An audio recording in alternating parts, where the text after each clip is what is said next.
it's your internet bestie, Noel Bleu, and I am here bringing you another episode of Books and Looks. This week's Books and Looks is going to be from an author named Alyssa Cole, and it's called When No One Is Watching. I read this book for Black History Month. I was trying to save it for Black History Month, and then I realized you might as well just go ahead while you still can, because you're going to forget. You got lots of books. Just read the book. So here we are doing a review for When No One Is Watching. Ooh.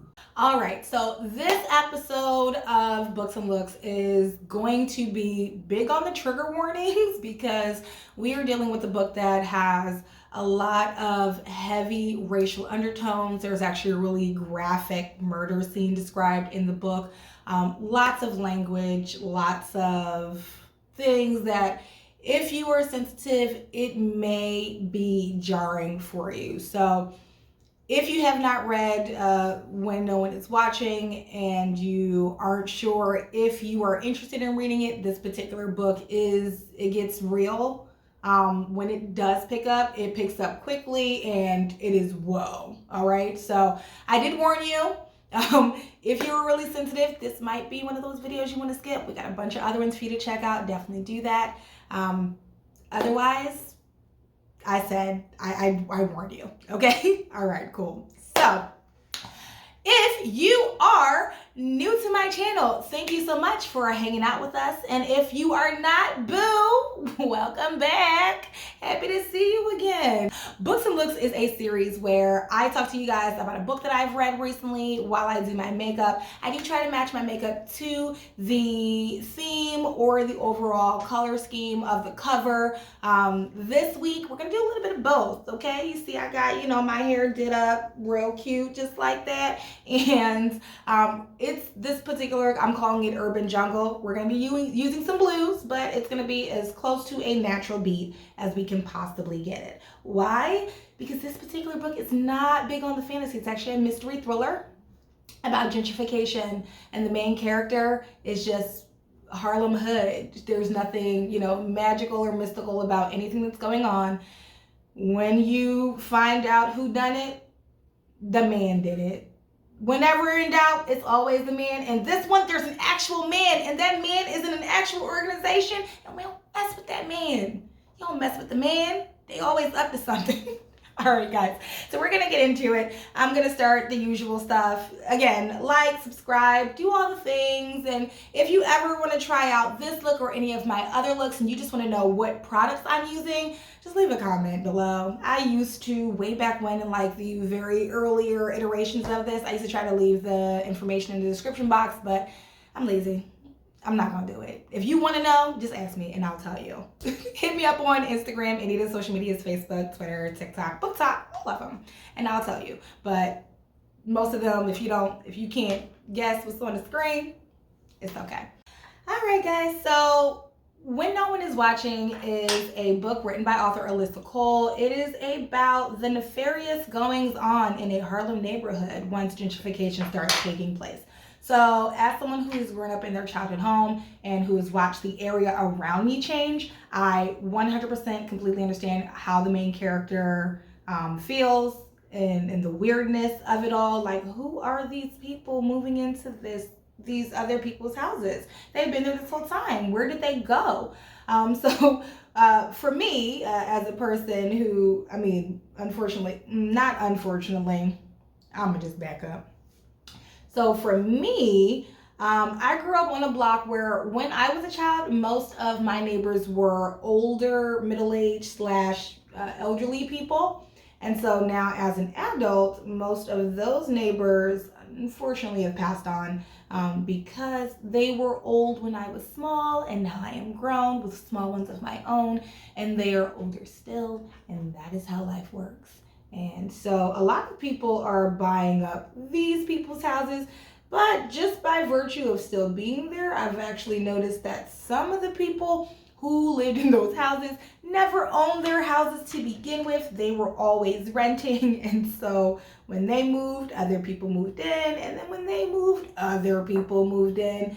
And sometimes the house sits vacant for a couple of years, and sometimes people move in, but for the most part, no one's in that house, in those few houses right now.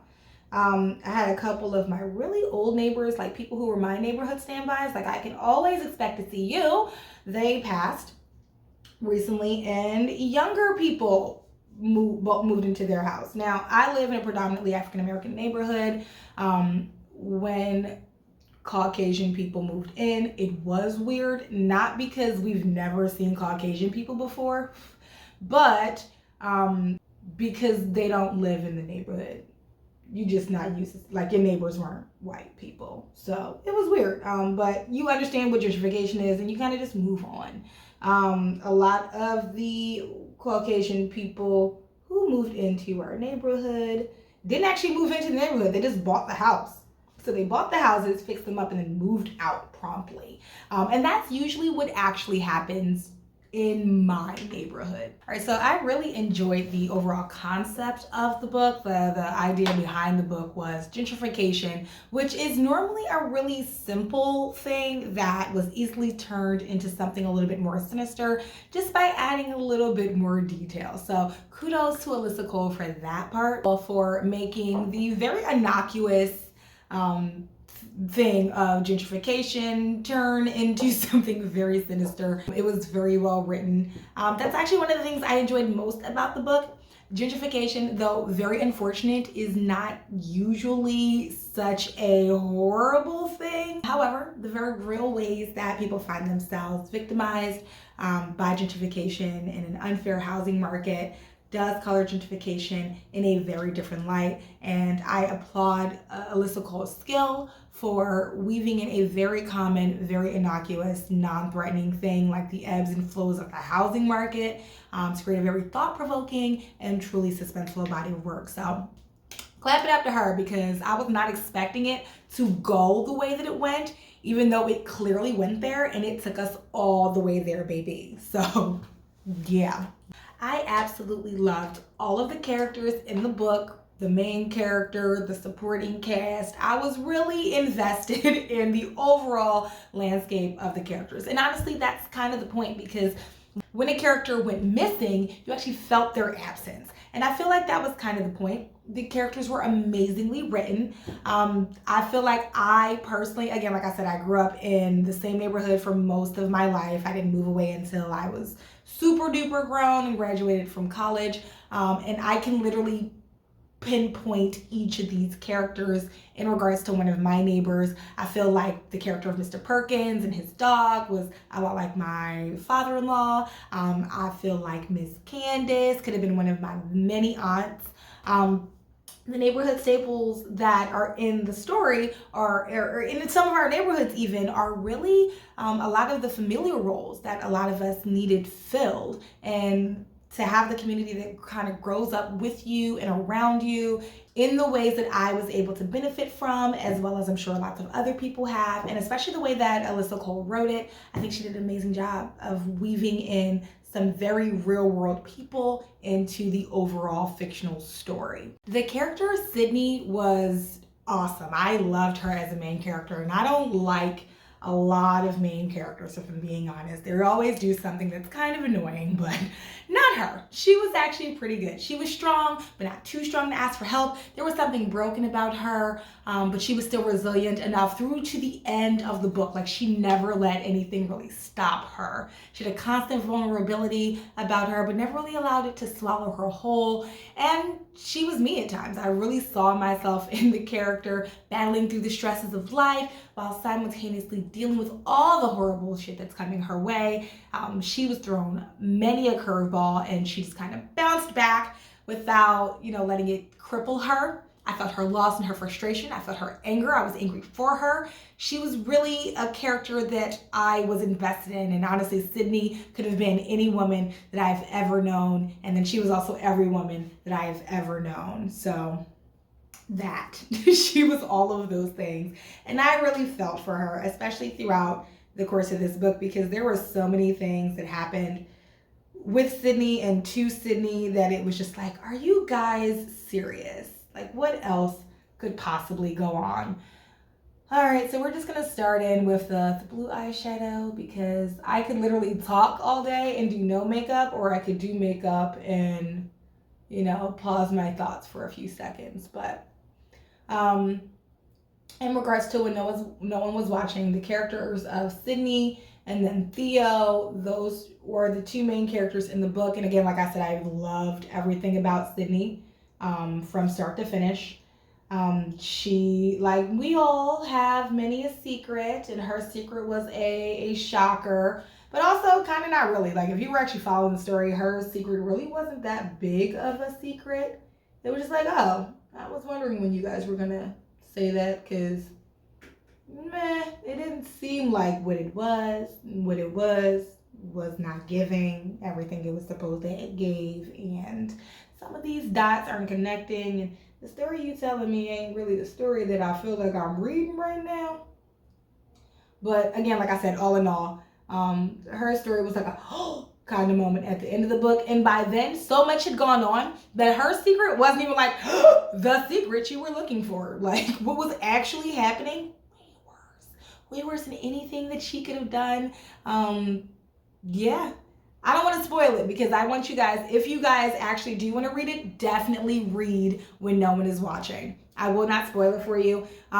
Mystery novels, I'm not big on, but this one, it was like, oh my God, everyone needs to read this book. It's so crazy. So it's crazy. Y'all should read it. Like I said, the character of Theo is white. There's nothing wrong with that. He's just a white guy in this book. He moves in with his girlfriend. Maybe it's his fiance. Maybe it's his ex-girlfriend. I don't really know. I'm not really sure what she was. I feel like she was his girlfriend at one point. And then by the time we meet him, she is his ex-girlfriend, but they still live together because he has all his money tied up in the house that they live in Harlem. A lot of people don't tell you about real estate. It's not like Monopoly. You can go ahead and just put your money down, and that's fine, and people will take your money. But if you want to get out of that living arrangement, you are usually stuck because you got to find somebody to buy that house, baby. And if they don't buy it, Let's talk more about Theo. So, I mean, Theo he's a poor white guy in our story. So in a story where there is lots of gentrification going on, and most of our Caucasian characters are the villains, and they're prominent standing, and they're content to move in and kick the African American people out. Theo is the one constant where he's like, I am actually not a villain. I am not trying to harm you guys. I'm not trying to move you out of your space. I also am just trying to live here.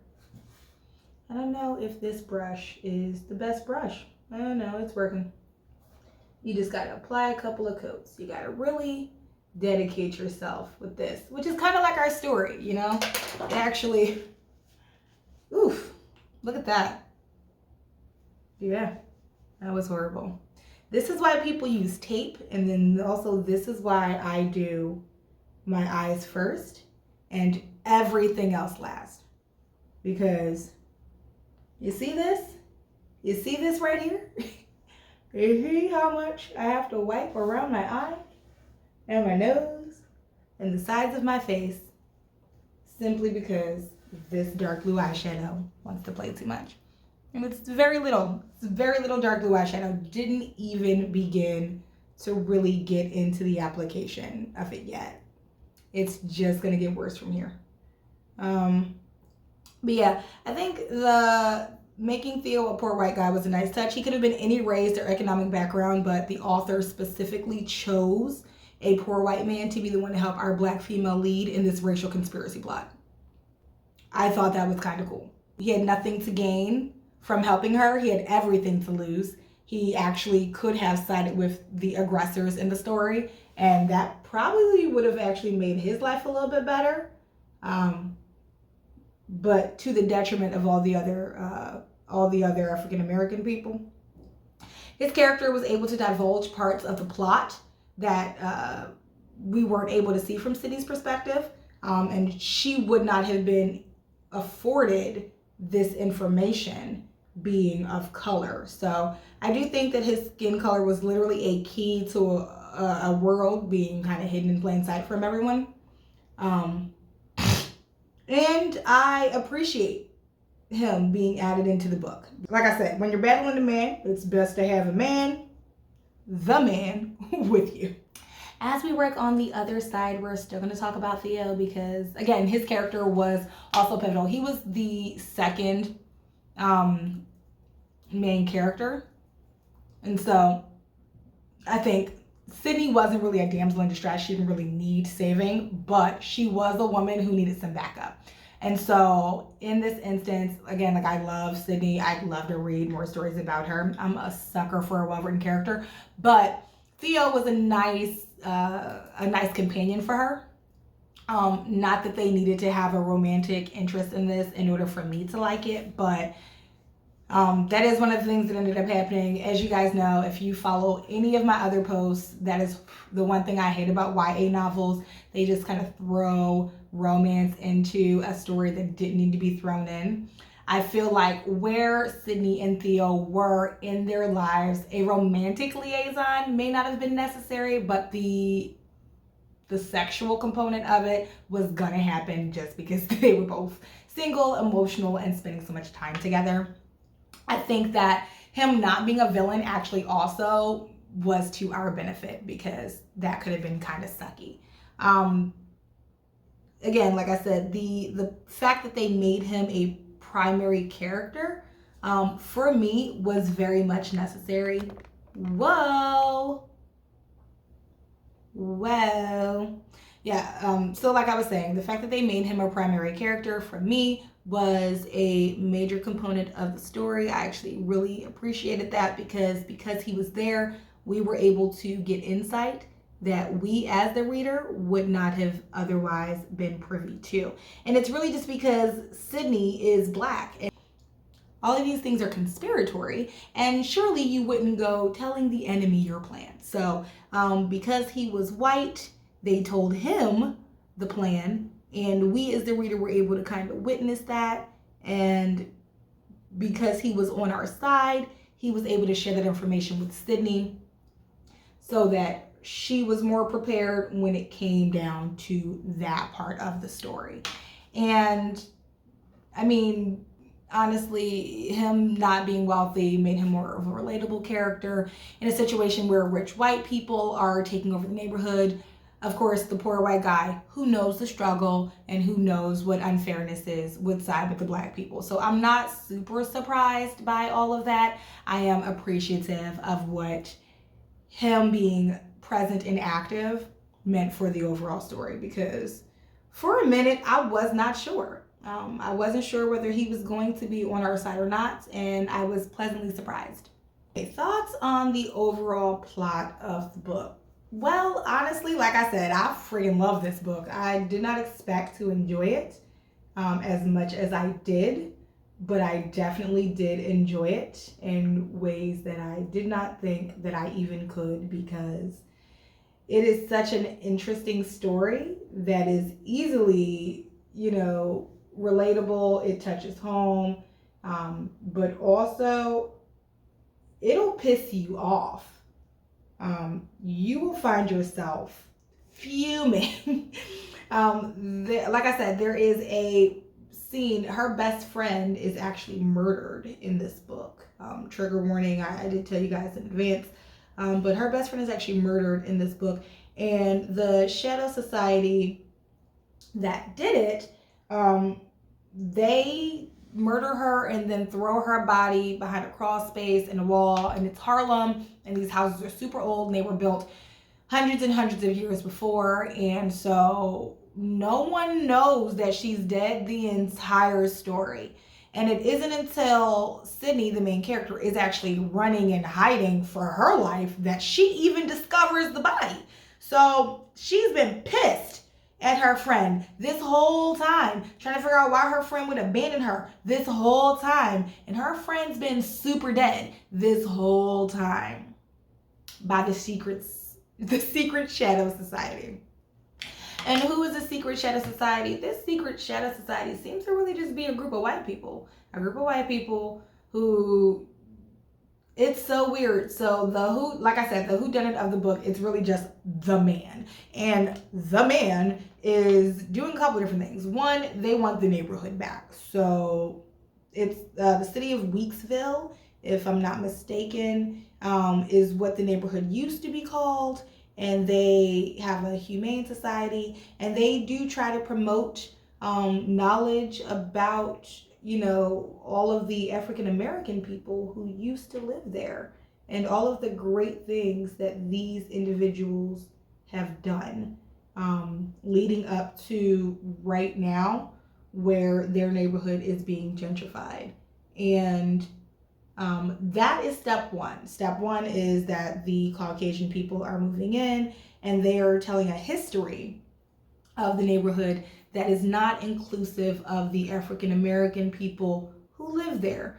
And that is actually what gets Sydney involved in the first place, because she goes on a neighborhood tour and notices that y'all are telling the story of the neighborhood, but you are not including all of the African American people who have lived there for generations, really.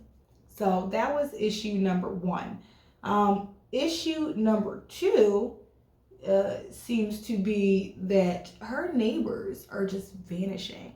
And neighbors who aren't vanishing are being offered kind of Faustian deals, like we'll make you an offer you can't refuse. So we asked you to sell us your house, and that didn't work. And so now your son is magically under arrest for some weird shiz. He's never been a problem child. He's never been, under arrest before, but now he is suddenly under arrest for these criminal charges that, you would have never expected him to find himself involved in, because he's your kid, and you're a kid, and you know that your kid wouldn't do certain things. But lo and behold, here go these people telling you that your baby is guilty of doing X, Y, and Z.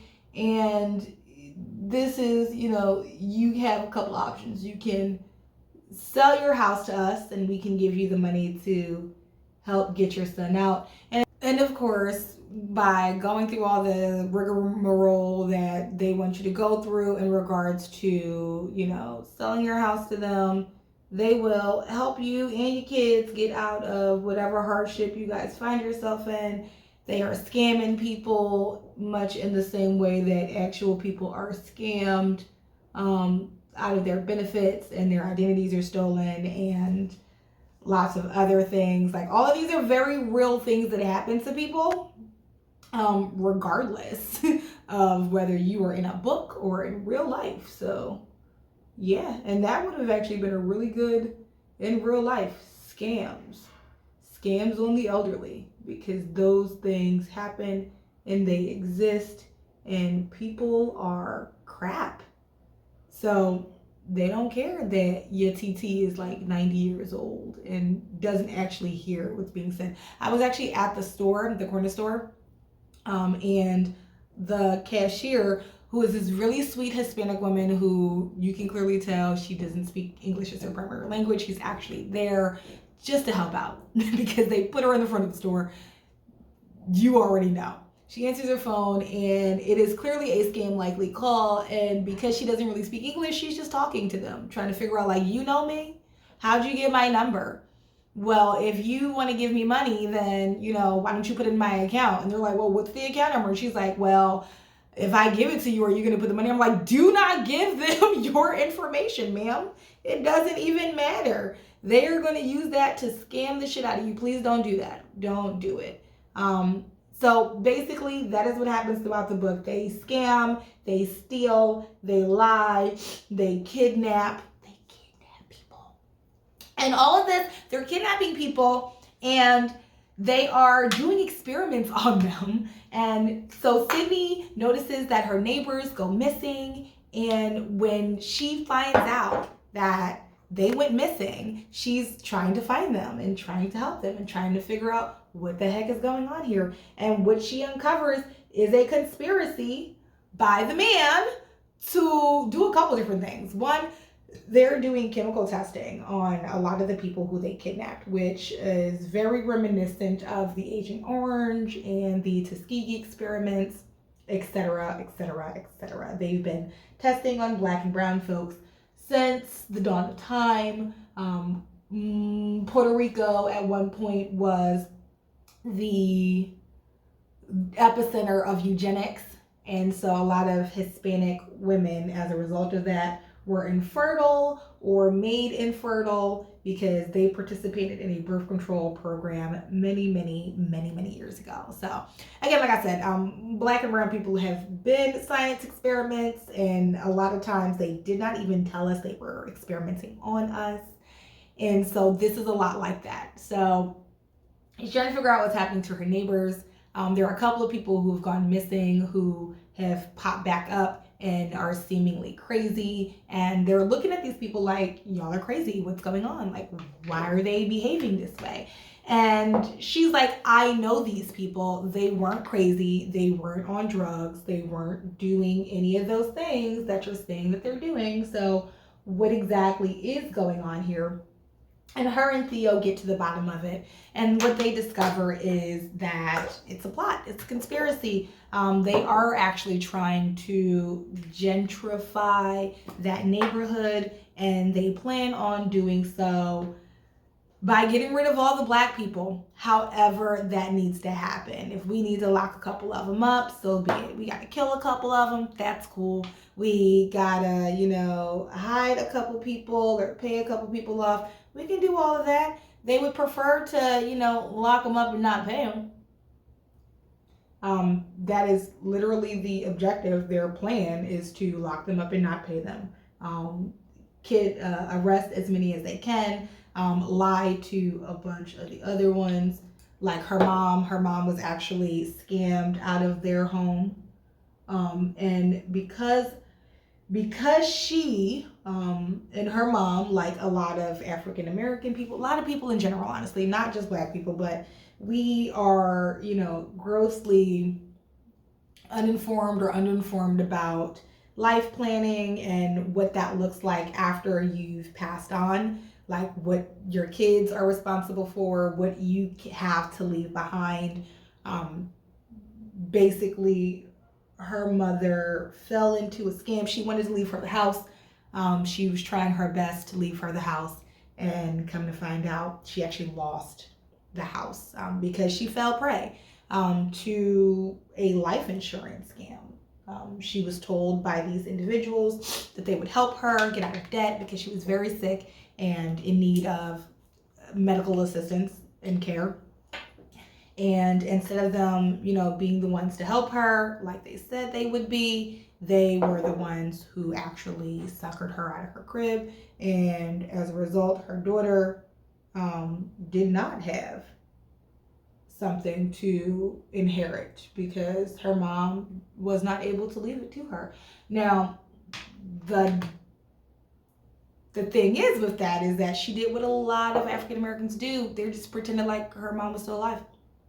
And that was supposed to be enough to keep all of the extra people, all of the bill collectors and the people from the loan and, people who wanted to steal the house. It was enough to keep them at bay. But unfortunately, eventually the people who scammed her mom, came to collect, and they were very much aware that her mom had passed on. And they very much wanted the crib that they worked so hard to steal afterwards.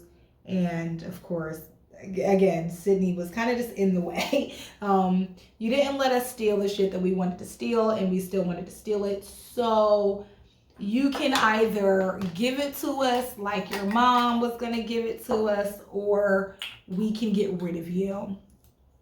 And that is the book, basically. Her trying to get away from these people who are not good people. You rooting for her and against the man. Because those are the characters.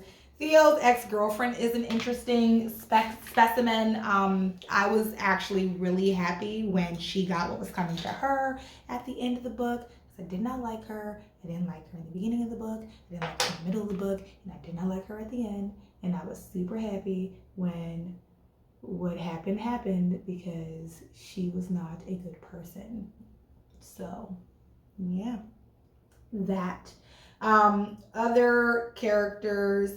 Miss Candace was actually one of my favorite characters because that woman just seemed to know what was up, and in knowing what was up, she was actually able to help everybody else. She actually really ended up being a resource for Sydney and Theo. The history of that neighborhood and the area that they were in, and just the history of, I mean, this is a good lesson. Like I said, I read the book for Black History Month, and this was a good history lesson about neighborhoods that were historically Black, that were not gentrified, actually, historically, when they wanted you to move and wanted your land. They would just send mobs of white people to come and mess it up or to burn it down. And then they would build whatever they wanted to build on your property over top of your grave, basically. And that's kind of how it's always been.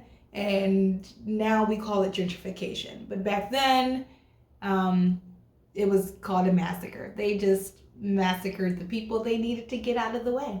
And you can either get down or lay down. And if you don't lay down, then we can lay you underground. And yeah, so again, like I said, the book overall for me was dope because it took the very innocuous,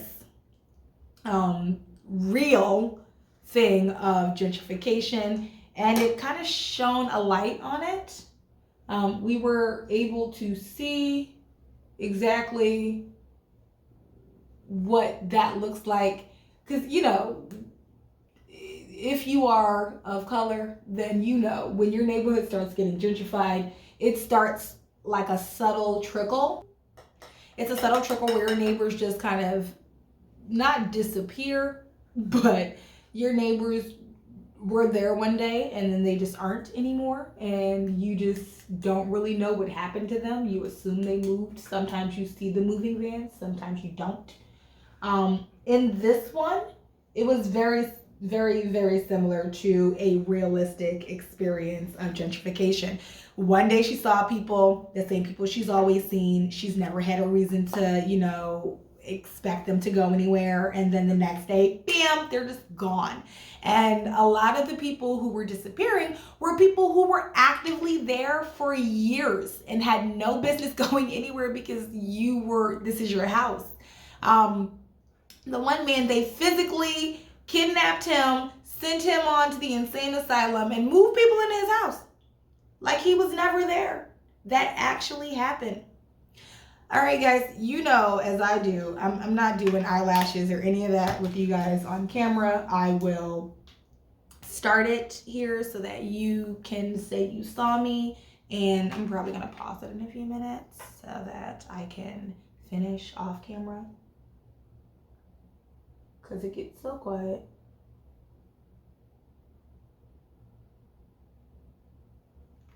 Yep, so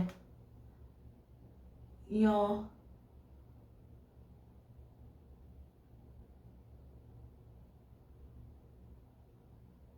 all right, so we did our eyelashes and things while we were waiting.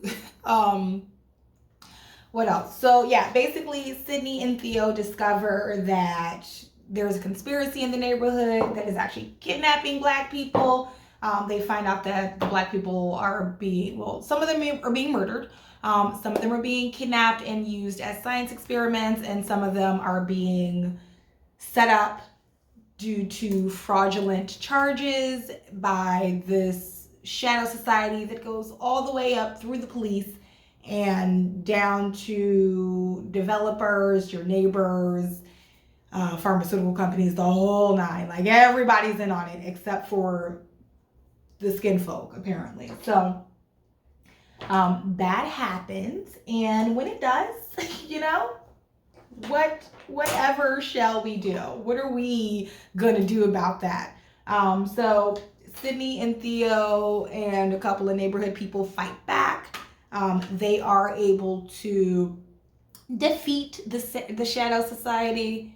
And again, we're going to be real quiet for a second because we're doing lip liner.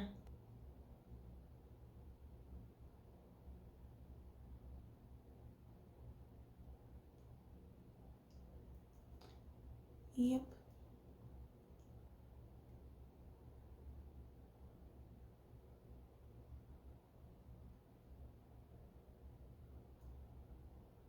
Boom. Yeah, they fight back against the Shadow Society. If you're gonna try to kill us, then we're gonna kill you. And they do, and they fight their way into the hospital that's been closed down. They free the prisoners that are actually just her old neighbors. They really kick butt, and in doing so, they are able to be free. Basically, they're able to take back what is theirs. They're able to take back what is theirs. They are able to free themselves. They are able to stave off another massacre, basically. And they are partially able to reclaim the neighborhood, though the way it ends is kind of just like, meh, how do we go back from this? So they are able to kind of free themselves from the foolishness that was going on in the neighborhood. And in doing so, they reclaim what was rightfully theirs, which was their homes, which is all we all really wanted in the first place, is to be able to be home and to keep our homes and to not have people steal our homes while we were still alive, living inside of them. So, yeah, the book was great. The book was dope. I thoroughly enjoyed it. Alyssa Cole, I'm not going to say she's one of my favorite authors now because I honestly have not read much else from her, but I read that and I am totally in support of reading more of her books. If you guys know any new Alyssa Cole novels, definitely leave them in the comments below because I have not personally read any of them. I know that I did get a lot of mixed reviews about the story, but I can say that once I reached the midpoint of the overall what was happening, I was invested. So, I mean, I hear you if you didn't like it, but I loved that book. When no one is watching, really just let me know that if we slacking, we need to stop slacking, because those who would otherwise take our voices from us, they are not slacking.